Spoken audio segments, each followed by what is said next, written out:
j'espère que vous allez bien, moi ça va nickel. Aujourd'hui on se retrouve pour une nouvelle vidéo, truc de malade aujourd'hui.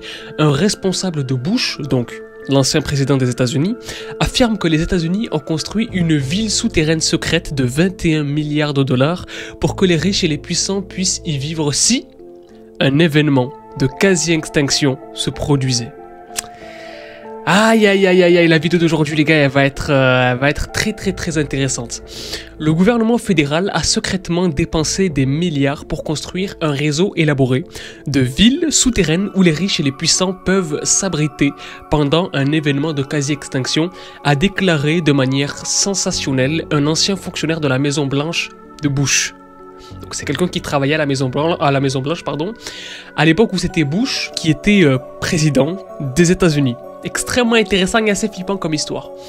Environ 170 bunkers de ce type ont été construits à travers le pays depuis 1998, dont certains reposent sous les océans au large des côtes américaines, a déclaré Catherine Austin Fitts, 74 ans, à Tucker Carlson, lors d'une récente apparition dans un podcast. Ok, donc c'est dans un podcast qu'elle explique ça en fait. C'est une préparation à la catastrophe, déclare Fitts, selon Realtor.com.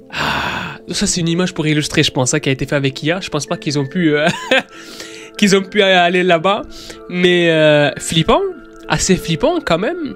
Fitts, qui a été secrétaire adjoint au logement et au développement urbain sous la présidence de George Bush, a affirmé que 21 milliards de dollars de l'argent des contribuables, ceux qui payent des impôts, etc., avaient été injectés dans le projet entre 1998 et 2015.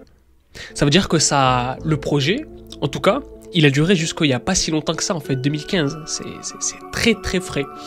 Et n'a fourni par contre, et c'est là que c'est intéressant, et n'a fourni par contre aucune preuve à l'appui de ces affirmations, mais a déclaré qu'un rapport de 2017 de l'économiste Mark Skidmore de l'Université de l'État du Michigan indiquait que de nombreuses dépenses non autorisées avaient été découvertes dans les départements de la défense, du logement et du développement urbain pendant cette période-là. Donc qu'est-ce que ça veut dire? Qu'est-ce que ça veut dire? Ça veut dire qu'il n'y a aucune preuve, mais à cette période-là, il y a des dépenses non autorisées qui ont été faites et qui sont considérables.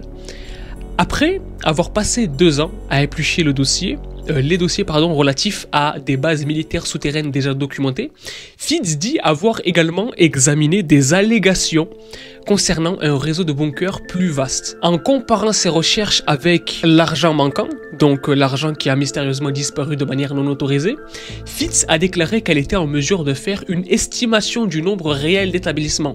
Donc par rapport aux dépenses, etc., ce que ça pourrait coûter, parce qu'elle-même elle s'occupait de ça en fait, de l'urbanisation, etc. Donc ça tombe bien que ce soit elle qui en parle, parce qu'elle est spécialisée sur ça justement. Elle affirme que le 170 ne s'appliquait qu'aux bases situées sur le sol américain et autour de ses côtes, alléguant qu'il existait davantage à travers le monde. Ok, donc apparemment, dans ces 21 milliards de dollars qui auraient été investis dans ces espèces de villes souterraines pour survivre à des catastrophes qui arriveraient on ne sait pas quand, c'est pas qu'aux États-Unis qu'il y en a de ces trucs-là. Ça serait à travers le monde en fait. Ça rappelle beaucoup le film 2012 d'ailleurs. Et les bases sont reliées par un système de transport élaboré, ajoute-t-elle, tout en affirmant qu'elles sont alimentées par un système énergétique secret connu uniquement par des militaires. Assez intéressant, je suis convaincu que cette énergie existe. Si vous observez la plupart des vaisseaux ultra rapides qui circulent autour de la planète, vous constaterez qu'elles n'utilisent pas d'électricité classique, a-t-elle déclaré, faisant apparemment référence à une vague d'étranges phénomènes aériens non identifiés qui auraient survolé le ciel ces dernières années. Ok, donc là elle parle plutôt d'ovnis, etc. Ces prétendues bases ne sont pas seulement utilisées comme bunkers apocalyptiques par les élites, affirme Fitts, mais aussi comme des lieux où le gouvernement mène des opérations secrètes comme un programme spatial secret. Très intéressant, l'existence de bases gouvernementales souterraines et de bunkers élaborés n'est pas un secret. C'est vrai que c'est pas un secret, c'est même entre guillemets, commun, voire normal, qu'il y ait des bunkers secrets, on va dire, disposés un peu partout sur la planète en fait. Et ça en vérité, c'est tous les gouvernements qui le font.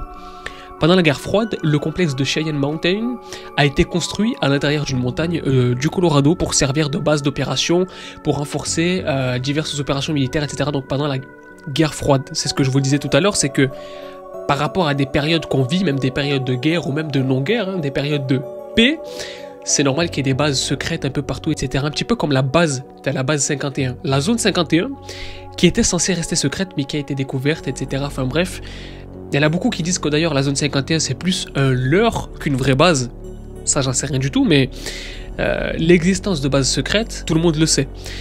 Et des années 1950 aux années 1990, un bunker destiné à abriter l'ensemble du Congrès en cas de catastrophe a été construit et exploité dans le plus grand secret sous la station balnéaire animée de Greenbrier en Virginie occidentale. Ok, ouais. Ça, je sais pas si c'est affirmé. On va mettre des grandes parenthèses, je sais pas si c'est vrai ou pas. Fitz, qui travaille comme banquier d'investissement avant de rejoindre, enfin qui travaillait plutôt comme banquier d'investissement avant de rejoindre l'administration de Bush, a également lancé un certain nombre d'idées farfelues lors de son entretien avec Carlson. Donc je pense que c'est l'émission qui passe à la télé américaine avec le mec qui notamment interviewe des mecs, enfin des personnes plutôt un peu pas borderline mais critiquées, qui font polémique quoi. Notamment que le vaccin contre la Covid-19, etc., contenait des ingrédients modifiant l'ADN, etc., etc. Ok, donc là, elle part sur un autre sujet intéressant aussi.